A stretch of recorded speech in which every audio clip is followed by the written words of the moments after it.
유튜브 구독 좀 해주세요. 자, 후삼국 시대, 후삼국 시대가, 후삼시대란다. 후삼국 시대의 배경.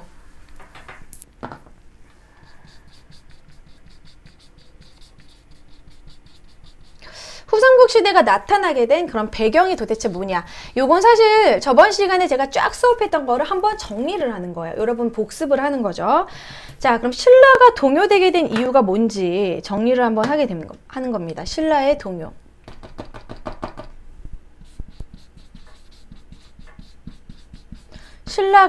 신라가 막판에 왜 흔들리게 됐느냐. 신라의 동요의 원인은 4가지로 제가 한번 필기를 정리를 해볼게요. 첫 번째가 진고의 귀족의 왕위 다툼.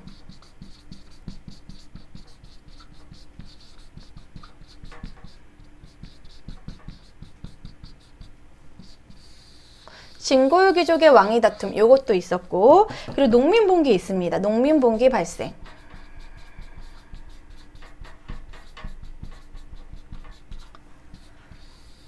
자, 그리고 이러한 분위기에서 새로운 세력이 나타나요. 새로운 세력의 등장. 추가로 필기 더 할 거예요. 자, 그 다음에 새로운 사상 등장.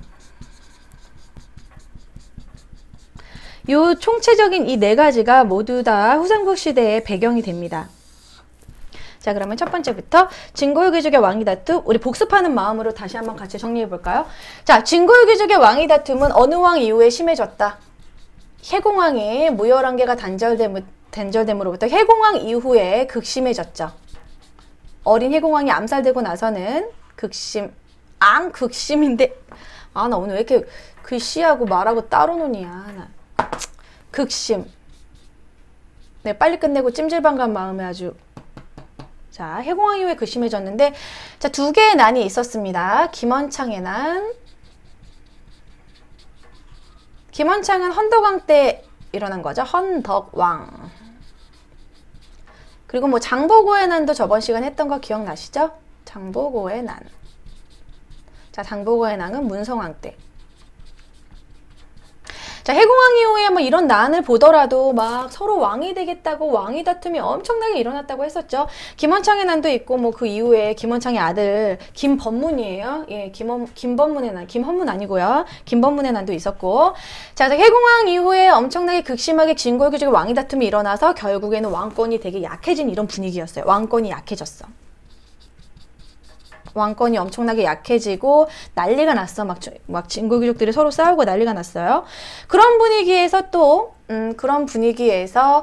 농민봉기가 또 발생하게 됩니다. 농민봉기는 이때 또 마침 흉년도 심했고 전염병도 극심하고, 거기다가 플러스 이런 안 좋은 분위기에서 세금은 안 거치는데 또 세금을 더 내라고 정부의 세금 독촉.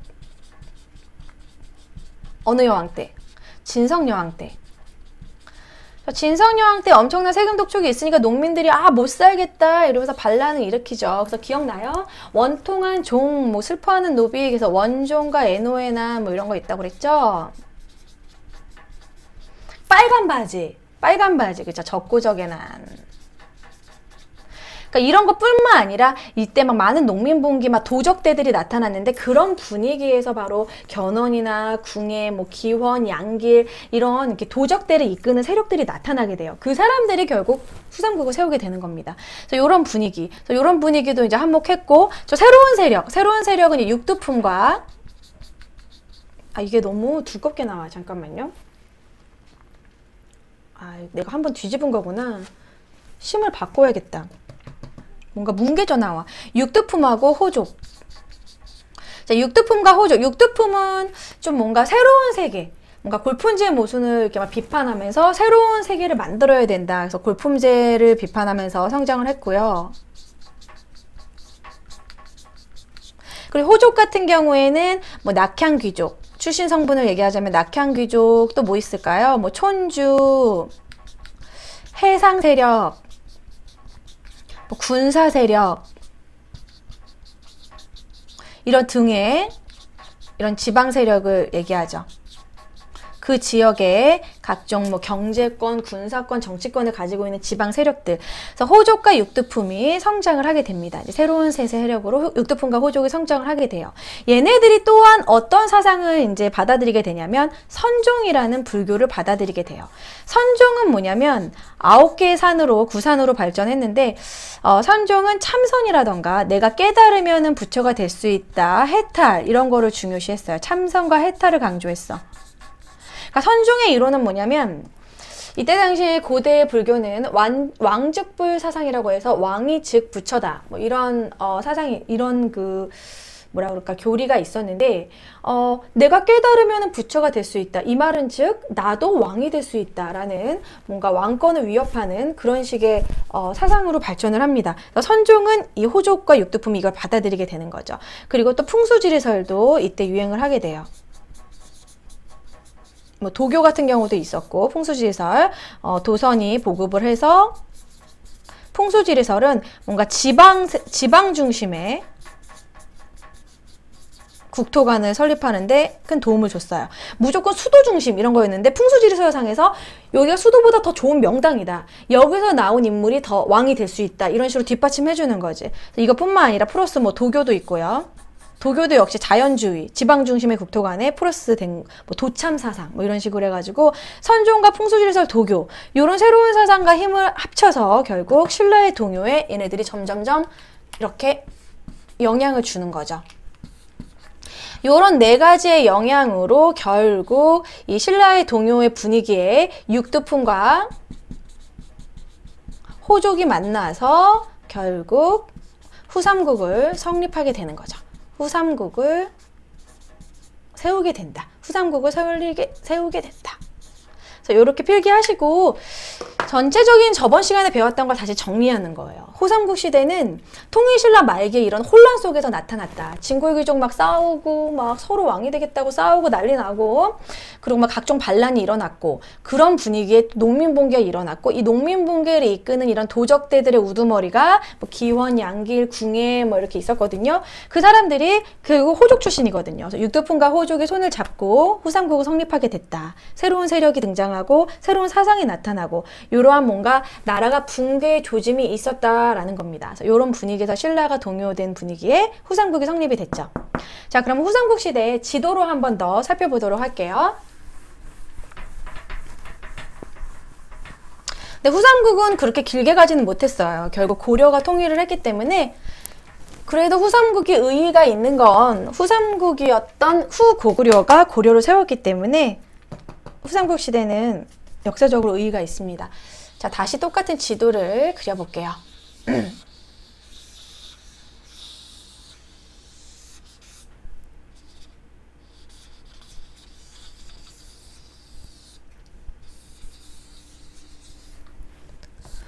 자, 대충 보시면 지도를 표시를 한번 해볼게요.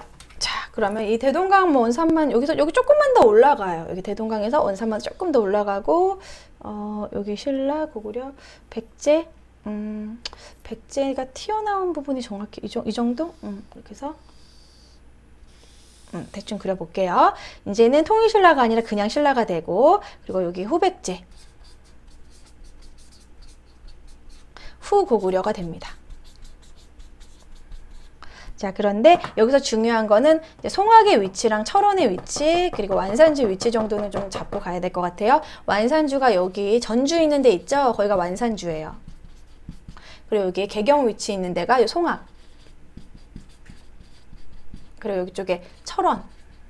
철원이 좀 바로 옆인데 너무 멀리 그렸다. 어쨌든 이렇게 후고구려.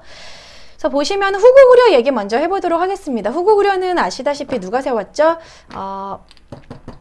양길의 부하였던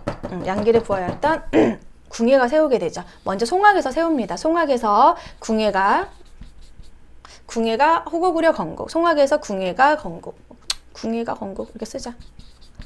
자, 궁예라는 인물은 어디 출신이냐면 사실 신라 왕족 출신이에요. 여러분 궁예가 왜 애꾸눈이 된지 얘기 들어보신 적 있으세요? 거의 다 아시죠? 외눈박이 이렇게 해가지고 지문 미륵이니라 그 궁예.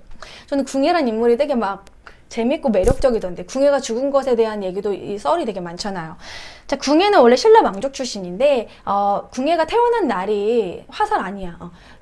연도가 5월 5일이라고 그래가지고 중오년이라고 좀 되게 안 좋은 날짜였대요. 그 점을 봤을 때 되게 안 좋은 날짜였고,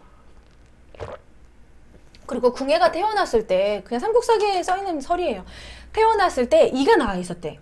그래서 상서롭지 못하다. 애가 이빨이 먼저 나와 있었던 거야. 그래서 이 애는 약간 좀 저주받았다. 뭐 이런 식으로 해가지고 왕권을 위협한다 해서 궁예를 담장에서 떨어뜨렸는데, 이 궁예의 유모가 여종이 그걸 이제 잡다가 잘못해가지고 눈에 찔려가지고 결국 그래가지고 외꾸눈이 됐는데, 그 뒤로도 이제 궁예는 쫓겨나가지고 궁예는 이제 안 그러면 죽임을 당하니까 지방에서 되게 힘들게 살았거든요. 그래서 그 유모가 나중에 궁예가 10살 되던 해에 너는 이러이러해서 외꾸눈이 됐고 너는 원래 왕족이었는데 버림받았다, 그 얘기를 다 해주니까 그때부터 이제 막 신라에 대한 적개심이 불타올라서 절에 들어가가지고 이제 막 미륵불 사상, 절에 가가지고 약간 미륵불 사상 뭐 이런 것도 막 심취하고, 그래서 결국 궁예가 처음에는 기원의 부하였는데, 도적대 기원의 부하였는데 엄청나게 푸대접을 받고 막 괴롭힘을 당하다가 양길의 부하가 돼요. 그래서 이 양길한테 되게 좀, 신라 왕족 출신으로 양길의 부하로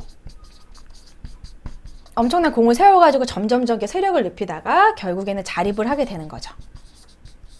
근데 궁예가 처음에는 그렇게 막 정치를 못하고 문제는 없었어요. 그런데 이제 궁예가 후고구려를 건국한 이후에 약간 조금씩 이상해집니다. 언제부터 이상해지냐면 수도를 옮기면서부터. 수도를 막 철원으로, 송악에서 철원으로 옮겨요.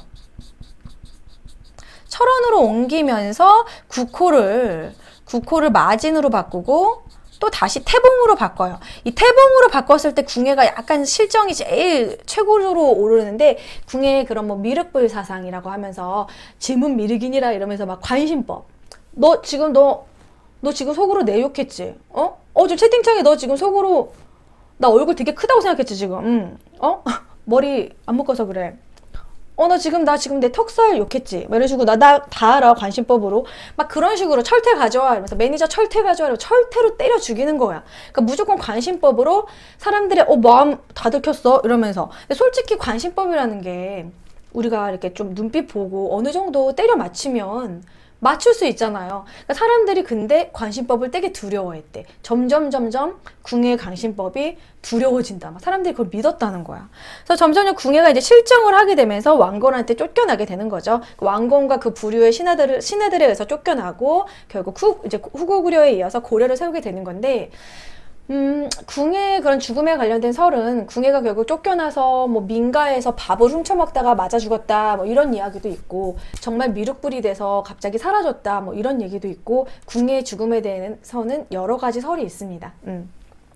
자, 그리고요, 후고구려는 어쨌든 후백제랑 되게 적대 관계였고, 신라하고는요, 신라가 워낙 뭐 대적할 힘이 없었기 때문에 적당히 화친 관계였어요. 신라가 나중에는 항복해요. 고려한테 투항을 해버려요.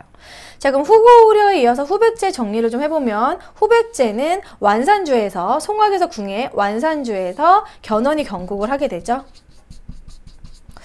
견훤은 약간 군사 세력이에요.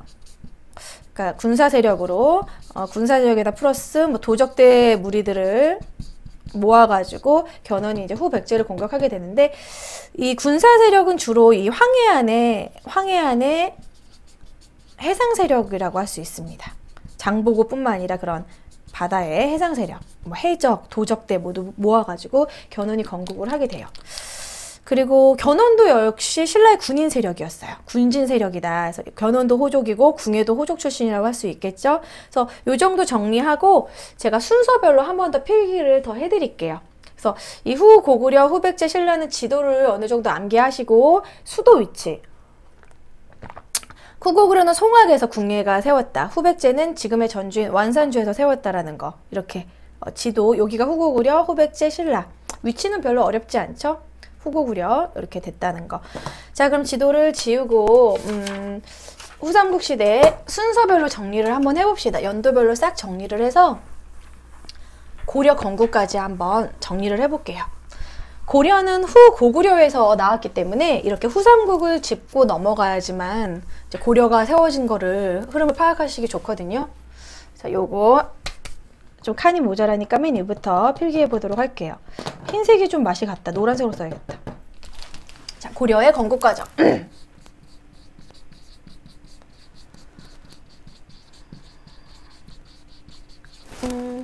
자, 보이시죠?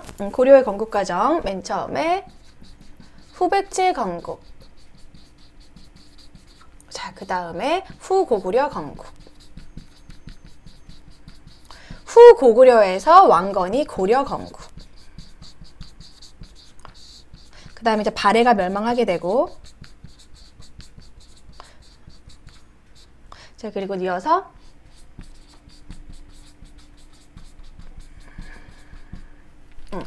신라 먼저 써야겠구나. 신라가 먼저 투항을 하고 신라 멸망. 그 다음에 후백제 멸망. 자, 후백제를 멸망시키고 나서 진정한 이제 후삼국 통일이다. 이 부분은 이렇게 흐름으로 좀 파악하시는 게 되게 좋고요. 연도 정리를 하자면 후백제 건국이 이제 900년도, 그 다음에 1년 뒤에 후고구려, 그리고 고려 건국은 918년, 그리고 발해 멸망은 926년, 그리고 신라 멸망은 936년. 946년 맞죠? 935년이구나. 935년. 그리고 후백제 멸망이 이거로부터 1년 뒤. 이게 936년. 이렇게 연도 정리를 하시고요. 이 후삼국 통일도 결국 936 이어가는 겁니다. 후백제 멸망으로써 드디어 후삼국이 통일됐다. 자, 그럼 구체적인 내용을 조금 더 추가해서 적자면 자, 후백제 건국은 아까 했던 거 정리해 볼게요. 견훤이 나 이거 흰색 너무 이상해. 파란색으로 써야겠다. 흰색 심을 갈아야 될 것 같아요. 아까 앞에서 배운 거 정리 한번 해볼게요. 견훤왕이 결국 완산주에서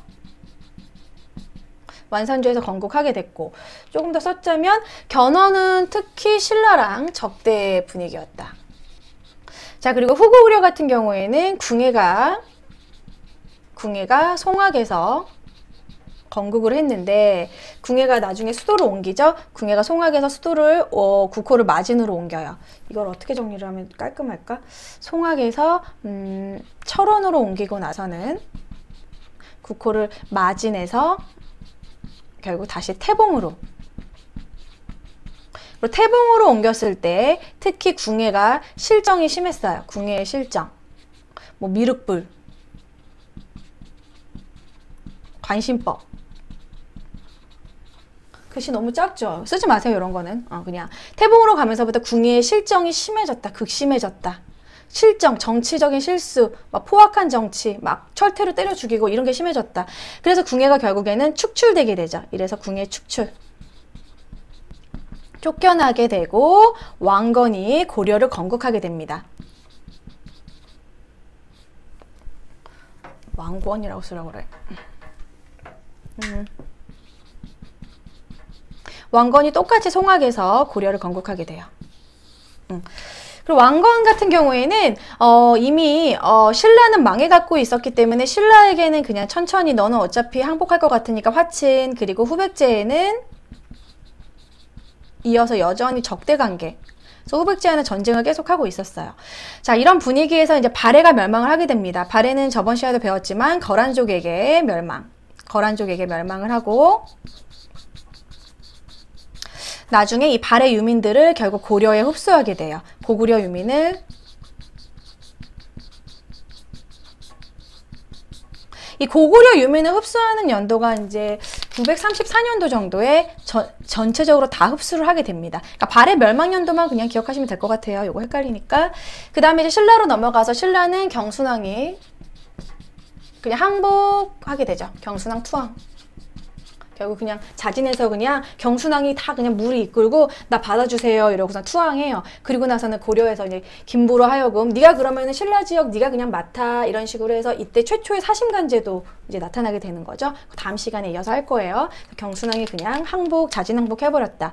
후백제 같은 경우는 멸망한 이유가 왕위 다툼 때문에 멸망하게 됩니다. 누구랑 싸우냐면 금강하고 그 견훤의 아들들 있잖아요. 신검이랑 싸우게 돼요. 신검. 서로 왕이 되겠다고 싸웠는데 사실 견훤은 금강에게 왕위를 물려주려고 했었거든요. 근데 신검이 결국에는 배신을 때려가지고 신검이 얘가 결국 견훤을 금산사에다가 유폐하죠. 지 아버지를 가둬버려. 그래서 견훤이 결국에는 고려에 투항을 해. 그래서 결국 고려군과 견훤군이 힘을 합쳐가지고 후백제를 치게 되죠. 936년에. 그래서 후백제도 멸망. 그래서 결국 진정한 후삼국 통일을 하게 됐다. 자, 그러면 고려의 후삼국 통일은 어떻게 보면 통일신라보다도 더 진정한 통일이 되는 거죠. 그래서 실질적이다. 뭔가 실질적인 진정한 민족 통일이 됐다. 그래서 의의를 정리를 한번 해봅시다. 의의. 자, 첫 번째는 이 고려가 세워짐으로써 그 전에 고대 사회에서 중세 사회로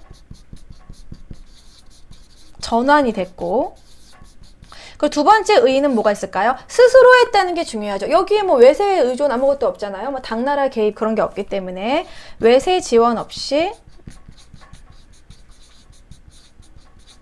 뭔가 자주적으로 통일을 했다. 이런 게 의의라고 할 수 있습니다. 그래서 여기를 보시면요, 여러분 흐름을 연도와 함께 이렇게 파악을 하시고요. 첫 번째 후백제 건국 순서는 꼭 외워주세요. 여러분 뭐 한국사 자격증 시험을 보시던 수능 준비를 하던 내신 대비를 하던 공무원 대비를 하시던 뭐 기본적인 흐름은 헷갈리지 말고 꼭 파악을 하세요. 흐름별로 후백제 건국, 그 다음 후고구려 건국, 그리고 나서 후고구려가 이제 궁예 실정으로 태봉해서 망하면서 궁예를 쫓아내면서 왕건이 이제 추대돼서 고려 건국. 자, 그리고 나서 이제 발해 멸망. 발해 멸망하고 발해 유민을 고려가 흡수하게 되면서 진정한 이제 고구려의 유민들을 흡수하는 거죠. 그 다음에 이제 신라 멸망. 자, 신라 멸망, 경순왕의 항복, 그리고 후백제 멸망. 아들들이 둘이 싸우다가 결국 견훤을 금산사에 가둬가지고 견훤이 열받아가지고 이제 고려로 투항. 그래서 이제 후삼국, 진정한 후삼국 통일. 이렇게 흐름을 파악하시면 될 것 같습니다. 여기 뭐 더 설명할 건 없겠죠? 여기 어려운 부분은 아니니까요.